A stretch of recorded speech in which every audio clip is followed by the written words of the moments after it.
Brené Brown, who's someone that I listen to and aspire to a lot. She's a research professor and has been doing the 20 years of study. And what she's done is looked at the balance of being vulnerable and scared and fearful. And then how do we mix that with courage? And so we start bringing in the opposites a little bit to be able to work us through.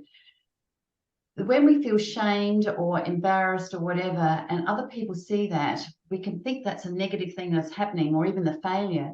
But if we've got empathy, if we show that we've been there and done that, and we've done the hard yards, that we've struggled, that we've moved forward, then that's the opposites again that really people are appealing towards. Brené Brown is someone, this Atlas of the Heart, where she looks at 87 different emotions and how you go through those different emotions. And then how does that impact on leadership, on how you're feeling strong? Sometimes when we're out there in the loneliness. But if we dare greatly being who we are, of course we're going to get people who are going to criticize, who are going to say something, because we've all got these gifts of imperfection and we are not alone. So sharing that is really important, because leaders who live their values are never silent about the hard things. And so we don't really want to be silent about things. We need to be moving forward in it. Now, one thing that I particularly like about is, all of you know Brené Brown? Is there anything in particular that she said that's really been effective for you? I think for me, it's her approach. Even if you look at those titles of those books, it's about daring to lead and speaking about being thoughtful. And so the language she uses in itself is inspiring and enabling and encouraging. And so then she is able to back that up with some research and stories and evidence. And it's also very practical. That's one of the aspects of her, is that it's practical for whoever you are, wherever you are. Wherever you are in your journey or wherever you are in your life, or even physically wherever you are in the world. So, yeah, she's amazing. And I really love the way that she just simplifies the whole idea that vulnerability is not weakness, just to transform the way we all believe that for so long, that being vulnerable we're seen as being weak, and I believe, the more and more research that's coming out and through the society as we're changing, that people are actually starting to believe that now, which is pretty encouraging. Yeah, totally. I've been guided by that principle as well in my workplace. And I'll be really honest with my team to say, I don't know where we're going. I don't know what the outcome's going to be. It is very scary, but we're doing it together. And don't see this as we're making mistakes. And even though we fail, but fail means first attempt in learning. That's the acronym of FAIL. And so the team, pick up the courage to then keep going. And we're here to learn. We're all learners. And I think the principle that vulnerability is really an important one, because I used to lead where I need to have all the answers, and it's so stressful, just putting a lot of pressure on myself and for the team. But just being vulnerable has, made us become more innovative and creative in our problem solving. Yes, when you show that vulnerability, but the issue is that people are sharing a lot of that vulnerability in the workplace and using that as an excuse. I can't, or I'm too tired, or it's too difficult. So dealing with that is really important. So having boundaries about who we share these things with is really important.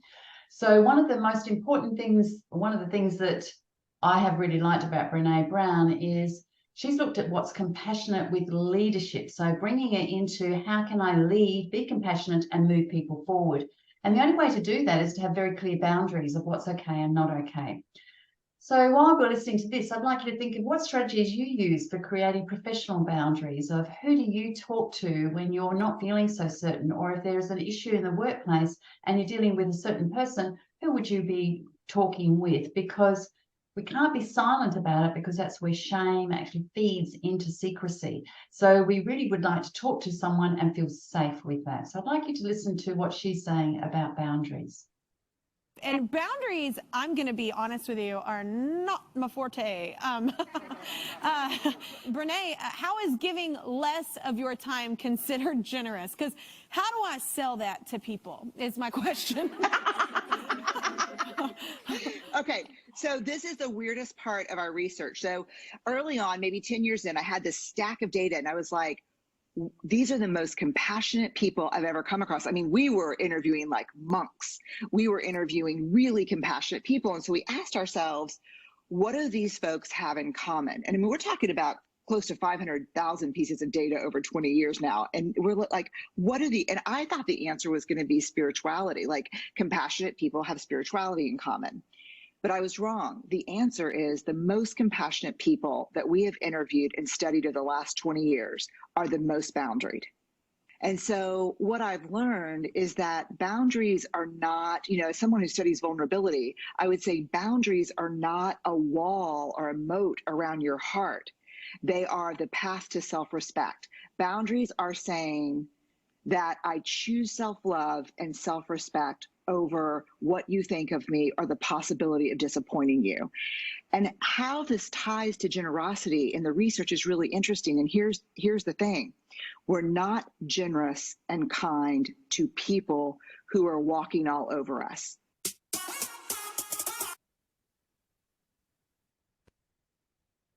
Yes, I think generosity, you want to be seen as, I'd like to be seen as a generous person, but I also realize that I cannot be so generous with my time and still create what I want to be. So being very aware of time has been a certain important boundary that I have, so that I really do try to work on who am I seeing in a week or who is important for me, and then working with those boundaries. So Claire, if I was to ask you, what professional boundaries do you have that helps you to be compassionate and generous? Yeah, that is actually quite important, because in my work, boundaries is like what Brené said. They're not walls, but rather they're more like guidelines. You could hear me? Yeah, you could hear me?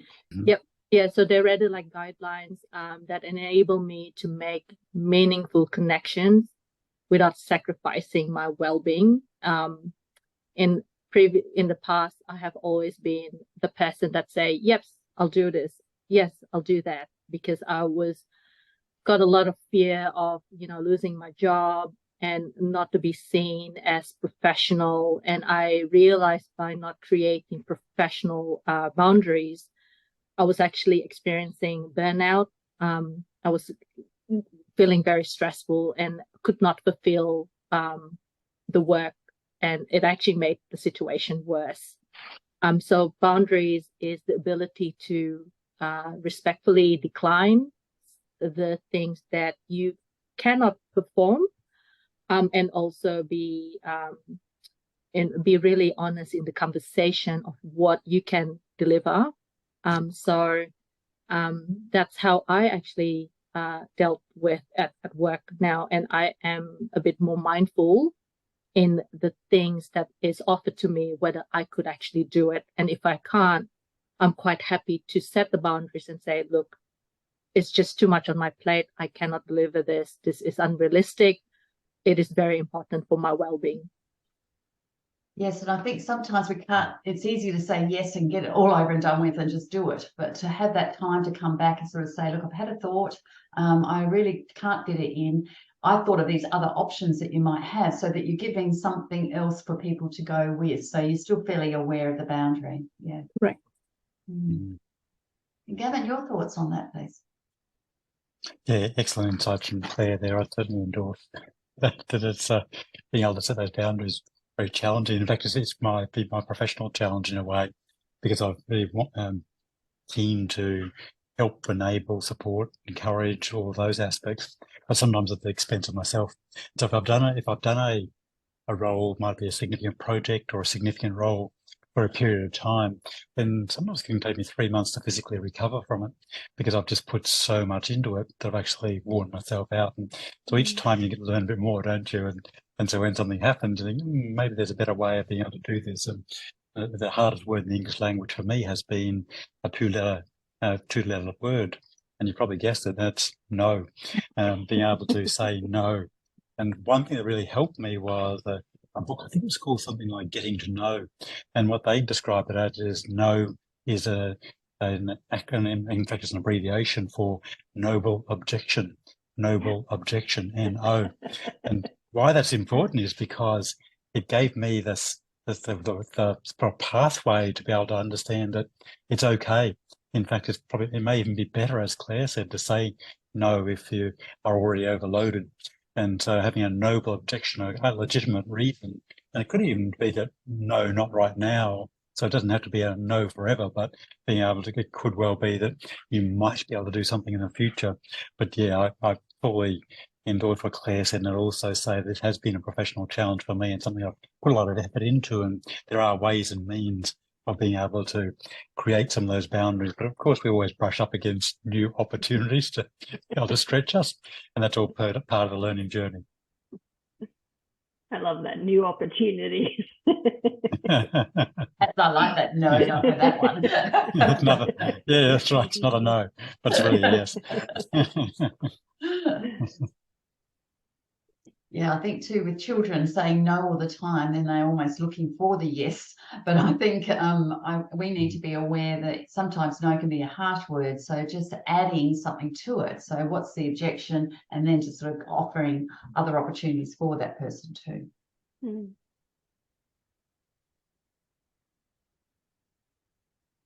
I think for me, boundaries come into play in terms, like I love the way that Brené Brown just says boundaries is simply what's okay and what's not okay.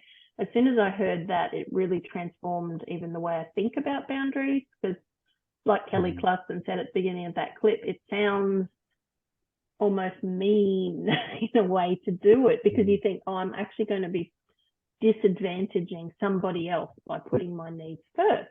And so for me, like what you were saying, Gavin, something I've not only struggled with personally, but it's been particularly hard, working for myself, running my own business for the last 10 years, learning about what is okay and what's not okay. And so in my learning, it's been about identifying that putting boundaries in place is very difficult when you don't take the time to create expectations first. It's very hard to go and discipline someone about a boundary or have a conversation when you haven't actually told them ahead of time, hey, this is not okay. This is not the type of behavior that's okay in the workplace. Or so it comes in professional ways like, you know, professional code of conduct and things like that, but also just in the conversations we have with our team and our colleagues, is just to say, look, when you speak to me like that, it oversteps the boundary. It makes me feel this way and I don't value that. This is the way that I'd like our communication to be. So for me, it's been a huge learning and will continue to be, like you said, Gavin, lots of opportunities to keep learning how to create boundaries. Yeah, that's right. Yeah, for me, you know, the boundaries is not shutting people out. It's just creating a structure that allows me to perform at my best, really. So like this is where it's a good way to look at it. Yeah, that's a really healthy way. Yeah. So it's my way to safeguard, you know, my energy, my creativity, and my mental, you know, clarity as well. So at times, like I just need to go, I'm sorry, I can't do this because the quality of work that I will provide if I say yes to this will be really bad. So I'm putting a structure around that so I can perform the best. Yeah,